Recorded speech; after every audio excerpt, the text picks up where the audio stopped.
इंदौर के विधानसभा क्षेत्र 1 स्थित बाणेश्वरी मंदिर को अब उज्जैन के महाकाल लोक की तर्ज पर विकसित किया जाएगा। इस परियोजना को बाणेश्वर लोक नाम दिया गया है, जिसके निर्माण पर इंदौर विकास प्राधिकरण द्वारा लगभग 15 से 20 करोड़ रुपए खर्च किए जाएंगे।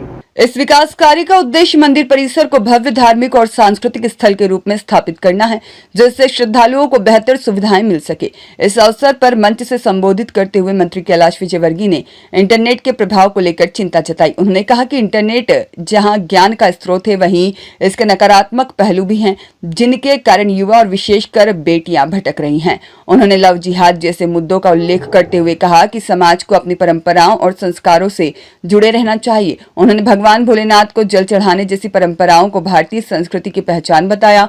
महिला आरक्षण बिल पर बोलते हुए उन्होंने कहा कि प्रधानमंत्री महिलाओं को लोकसभा और विधानसभा में आरक्षण देने के लिए प्रतिबद्ध है, लेकिन सत्यानाश हो विपक्ष का, जिसके कारण यह संभव नहीं हो पाया। उन्होंने विश्वास जताया कि भविष्य में यह संकल्प जरूर पूरा होगा। पश्चिम बंगाल की राजनीति पर टिप्पणी करते हुए विजयवर्गीय ने कहा कि वहां की सत्ताधारी पार्टी को अपनी हार का अंदेशा हो गया है। उन्होंने आरोप लगाया कि चुनाव के दौरान टीएमसी द्वारा अनियमितताएं की गई, जैसे कमल के फूल वाले बटन पर काला टेप चिपकाना। हालांकि उन्होंने चुनाव आयोग की सख्ती की सराहना करते हुए कहा कि इस बार चुनाव अपेक्षाकृत निष्पक्ष और भयमुक्त हुए। वहीं बरगी डैम में हुए हालिया हादसे पर दुख व्यक्त करते हुए उन्होंने कहा कि यह घटना बेहद दुर्भाग्यपूर्ण है। मुख्यमंत्री द्वारा जांच के आदेश दिए गए हैं और दोषियों पर कार्रवाई की जाएगी। उन्होंने यह भी कहा है कि इस घटना से पर्यटन प्रभावित होगा, क्योंकि पर्यटक सुरक्षा को प्राथमिकता देते हैं और ऐसी घटनाएं व्यवस्था पर सवाल खड़े करती है। ईश्वर धाम की, पितरेश्वर हनुमान जी महाराज की, नर्मदा मैया की, नर्मदे।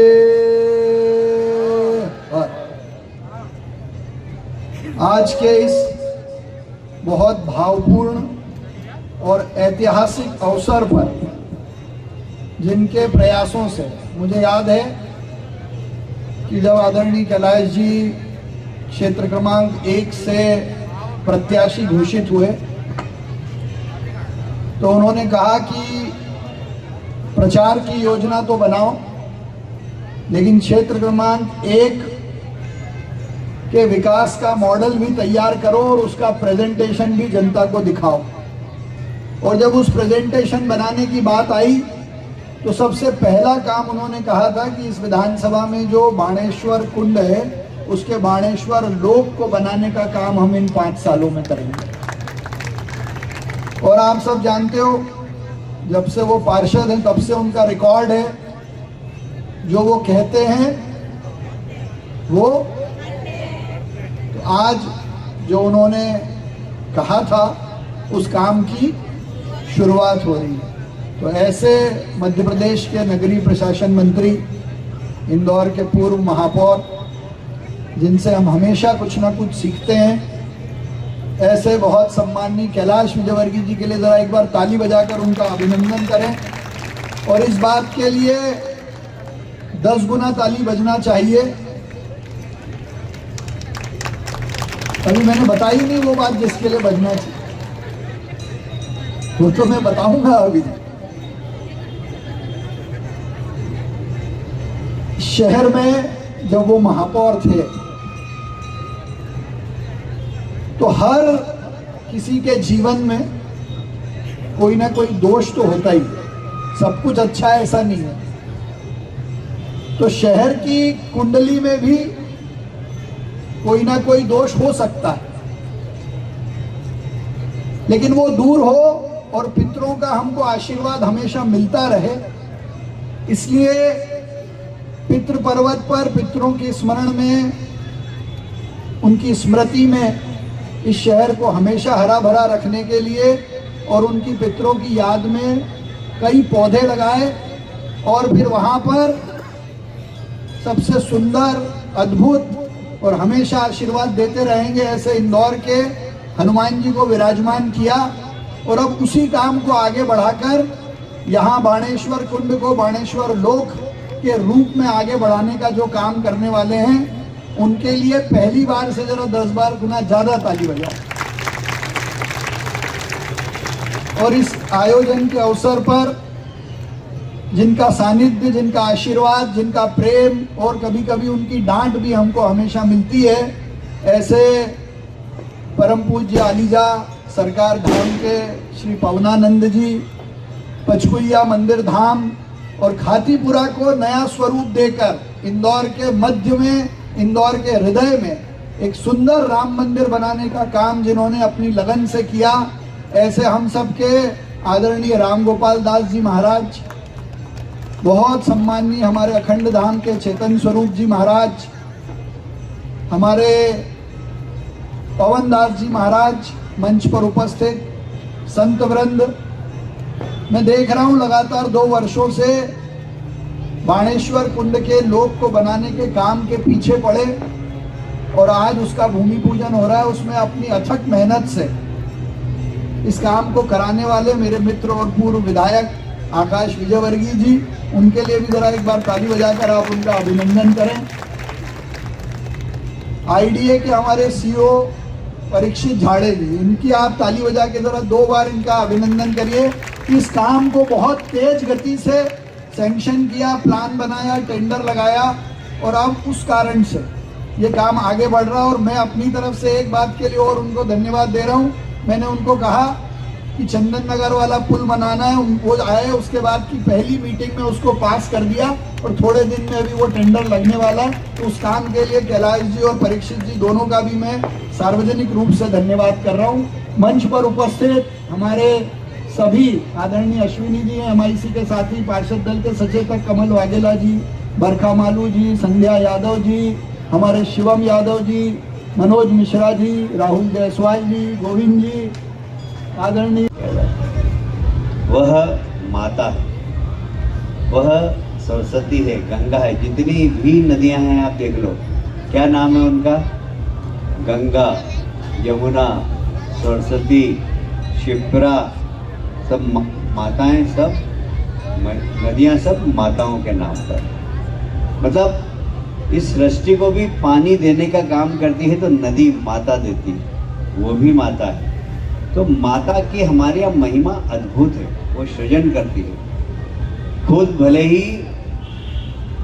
बहते बहते कितनी चट्टानों से टकराए, बाकी भक्तों को शुद्ध पानी उपलब्ध कराती है, ये हमारी नदी माता हैं। तो इसीलिए हमारे यहाँ हर चीज़ की महिलाएं, वैसे ही जैसे नदी चट्टानों से टकराती है, वैसे ही हमारी माताएं बहनें घर के अंदर कई बार आर्थिक विपन्नता रहती है, पता नहीं लगता है किसी को कि घर में आर्थिक विपन्नता। मेहमान आए तो उनको मीठा ला के खिलाना, खुद भले ही नहीं खाए,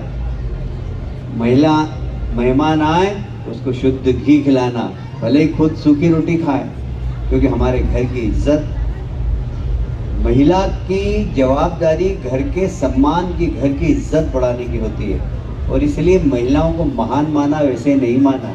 मुझे याद है हमारे घर के अंदर जब मेहमान आते थे तो मीठा बनता था, और उससे हमारी आर्थिक स्थिति इतनी अच्छी थी कि पूरा घर खा, इसलिए हमको चम्मच से हलवा देते थे, बाकी सब मेहमानों को कटोरी से दे देते, तो चख लो जरा सा। क्योंकि उस समय घर की प्रतिष्ठा बढ़ाना ये हमारा काम था, हमारी माता का काम था। तो सबको तो कटोरी, मेहमान आते थे हमको कटोरी में और ज़बरदस्ती खाओ खाओ खाओ, और हम मांगते थे तो 1 चम्मच देती थी, और मांगे तो फिर अरे मेहमान आए के लिए बनाया सारे लिए। तो माता घर के सम्मान के लिए अपने ममत्व से भी समझौता करती। माँ नहीं चाहती क्या कि बेटा खाए, पर माँ कहती कि नहीं, अभी हमारे आर्थिक स्थिति ऐसी नहीं कि बेटे को कटोरी से खिलाएं, अभी चम्मच से काम चला बेटा, समय आएगा जब कटोरी से भी खिलाएंगे तेरे को। तो महिला बहुत महान है, घर के मान सम्मान के लिए पता नहीं क्या क्या करती है, और इस महिला को उसका सम्मान मिलना चाहिए, उसको आरक्षण मिलना चाहिए। इसलिए हमारे देश के प्रधानमंत्री जी ने महिलाओं को आरक्षण देने का काम किया। अच्छा किया कि नहीं किया, बताइए मुझे, किया कि नहीं किया? जरा दोनों हाथ ऊपर करके तालियां बजाकर, पुरुष लोग भी ताली बजाना, आज तो कभी पुरुष बजाते नहीं है, आज तो पुरुष लोग भी बजा रहे। तो मुझे बड़ी प्रसन्नता है कि आज यहाँ पर बाणेश्वर कुंड का हमने भूमि पूजन किया। ये वैसे परसों होने वाला था, किंतु तो महापौर जी का एक कार्यक्रम बन गया, तो इसको हमने आगे बढ़ा दिया। देखिए यहाँ पर बहुत क्वालिटी काम हो। आईडीए के भल्ला जी, आप इसके इंचार्ज हैं, अच्छा काम होना चाहिए, क्वालिटी काम हो। बिल्कुल लगना चाहिए कि आईडीए ने कोई ऐसा काम किया जो आइकॉन काम है शहर में, ऐसा काम करना है। ठेकेदार को भी समझाना ये आप दूसरे कामों में आप कमाइए, सड़क में खूब कमाओ, बिल्डिंग में खूब कमाओ, यहाँ कमाना नहीं है, यहाँ भगवान का आशीर्वाद प्राप्त करना। इनका आशीर्वाद मिल गया तो पता नहीं कहाँ कहाँ कितनी कितनी कमाई होगी आपको। तो इसीलिए आप भगवान का मंदिर बना रहे हैं, और मंदिर बना रहे हैं तो उसमें इस बात को ध्यान रख के बनाना कि ये मंदिर बनने का सौभाग्य मुझे मिल रहा है। हर किसी को थोड़ी मिलता है। हम कब से कोशिश कर रहे थे, पहले अहिरवार जी आके यहाँ पर चक्कर लगा के चले गए, नहीं बना पाए। उनके हाथ में लकीर नहीं थी कि वो मंदिर बनाए। परीक्षित झाड़े को भी 3 महीने हुए और खटाक से इन्होंने फट टेंडर बुलाए और मंदिर का निर्माण काम चालू कर दिया। इनके हाथ में लकीर है कि ये मंदिर बनाए।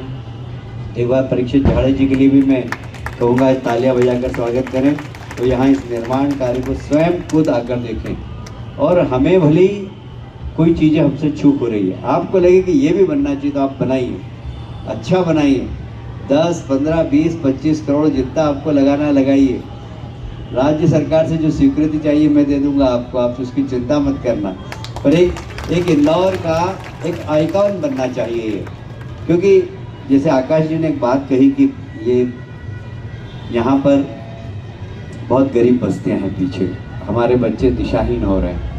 यहाँ आएंगे यहाँ के वाइब्रेशन में, क्योंकि इस स्थान पर लगातार 2011 से अखंड रामायण जी का पाठ चल रहा है। महाकाल लोक में तो काफ़ी बड़ा खर्चा हुआ है। ये एक छोटा महाकाल लोक बनेगा, और क्योंकि जगह भी यहाँ पर काफ़ी कम है, पर लोगों की धर्म के प्रति आस्था बढ़े, यहाँ पर फुटफॉल बढ़े और युवा यहाँ पर आकर्षित हों, ये हमारी इच्छा है। क्योंकि यहाँ आसपास काफ़ी आर्थिक रूप से कमज़ोर लोगों की बस्ती है और कई बार युवा नशा करने लगता है। हम चाहते हैं कि बच्चे नशा नहीं करें, धर्म से जुड़े। नशा करना हो तो धर्म का करें और भजन गाएं, रामचरितमानस पढ़े, सुंदरकांड का पाठ करें। ये हमारी इच्छा इससे कि धार्मिक केंद्र इस क्षेत्र का बने। देखिए वहाँ तो बहुत अभी भी इतनी शक्ति होने के बाद भी लोगों ने वहाँ पर कमल के फूल वाले बटन पर काला टेप चिपका दिया था। अब लोगों ने शिकायत भी नहीं की, दोपहर बाद पता लगा, दिन भर से वह टेप चिपका हुआ था। ऐसी बहुत सारी अनियमितता टीएमसी करती आई है, और इस बार सेंट्रल फोर्स ने और चुनाव आयोग ने काफ़ी शक्ति की थी। इससे मैं ये कह सकता हूँ कि हर बार की तुलना में यहाँ पर इस बार चुनाव ठीक हुए हैं। लोगों ने मतदान किया है, भय मुक्त मतदान किया है। ये बहुत बड़ी बात है। जब भय मुक्त मतदान होता है तो लोग परिवर्तन उसमें देखते हैं, और मुझे लगता है कि एक बड़ा परिवर्तन बंगाल में होने जा रहा है। नहीं, दुखद है। इसमें माननीय मुख्यमंत्री ने जांच के आदेश दिए हैं, और इससे हमारी पर्यटन की गतिविधियां बहुत प्रभावित होगी। क्योंकि पर्यटन में जब आदमी जाता है पर्यटन के लिए तो सुरक्षा चाहता है, यदि सुरक्षा नहीं है तो ये हमारी व्यवस्था में एक प्रश्न चिन्ह है। मुझे लगता है हमारे मुख्यमंत्री जी ने जांच के आदेश भी दिए हैं, और इस दिशा में जो भी जिम्मेदार लोग होंगे उनके खिलाफ सरकार में है। मतलब पश्चिम बंगाल में एग्जिट पोल को लेकर बुखलाहट आप नजर आ रही है? नहीं, बुखलाहट उनको समझ में आ गया है कि अब हम हार रहे हैं।